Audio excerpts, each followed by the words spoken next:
बढ़ जाएगी। दूसरा, राजनीति के शस्त्र को राजनीति से ही काटा जा सकता है। मैं किसी राजनीतिक दल का प्रचारक नहीं हूं, ये बता देता हूं। किसी जमाने में मैं आरएसएस से जुड़ा हुआ था, लेकिन वहां से भी मैं ट्वीट कर गया, अब मैं एक साधु करूं।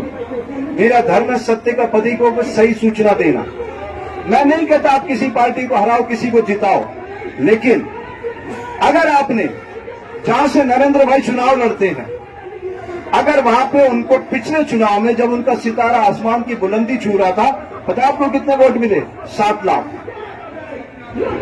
7 लाख वोट।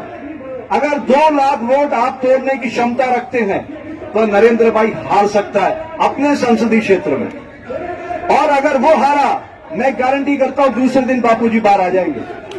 किसी तीसरे ने नहीं फंसाया। ईसाई मिशनरियों की औकात नहीं है कि बापूजी पे हाथ डाल देती। मैं आपको प्रमाण देता हूं। आप कहते ईसाई मिशनरी ने फंसाया। ओम बिरला कौन है इस समय? कौन है ओम बिरला? लोकसभा स्पीकर, उसकी घरवाली डॉक्टर अमिता बिरला, जानते हैं आप लोग? नाम सुने ना? वो बापूजी की शिष्य है कोटा से। मैं कोटा में 15 साल काम कर चुका हूं। मैंने ओम बिरला से कहा, मैंने कहा ओम, अब तेरी आत्मा क्या कहती है? तेरी घरवाली इनकी शिष्य, उसको बाहर निकालना है कि नहीं बापू को? बोले स्वामी जी अब बहुत मुश्किल है।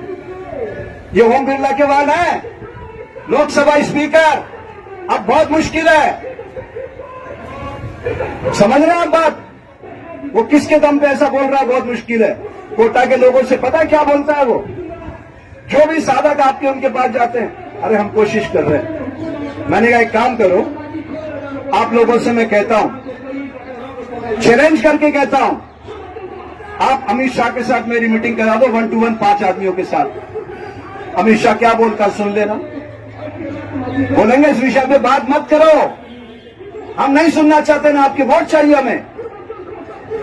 अब इसके बाद भी अगर आपको कोई पर्दा है आपके दिमाग में, तो मैं आपके इस पर्दे को नहीं खोल सकता। ये तालियां बजाने की बात है, यही तो प्रॉब्लम है। हम दुख की बात करते हैं, आप तालियां पीटते हो। अरे गहराई से समझो। तभी मैंने आपको ध्यान की एक विधि बताई कि इससे आपका मस्तिष्क खाली हो जाएगा और आप ध्यान से सुनोगे। राजनीति को राजनीति के शस्त्र से ही काटा जा सकता है, और राजनीति की सबसे बड़ी ताकत है वोट। मैं कहता हूं बीजेपी को प्रचंड बहुमत से जिताओ। अगर आपको जिताना है, आप उसके पक्षधरों जिताओ, मैं नहीं कह रहा उसको वोट मत दो, लेकिन एक सीट छोड़ दो पूरे भारत में। नरेंद्र मोदी जहां से चुनाव लड़ता है उसको हराओ। ये लोकतंत्र की ताकत आप दिखाओ उसको। और मैं आपसे कह रहा हूं, 2019 में जब उसका सितारा आसमान की बुलंदी पर था, 37% वोट मिले उसको, सिर्फ 37%। 63% लोगों ने वोट उसके खिलाफ किया है, बटा हुआ वोट है।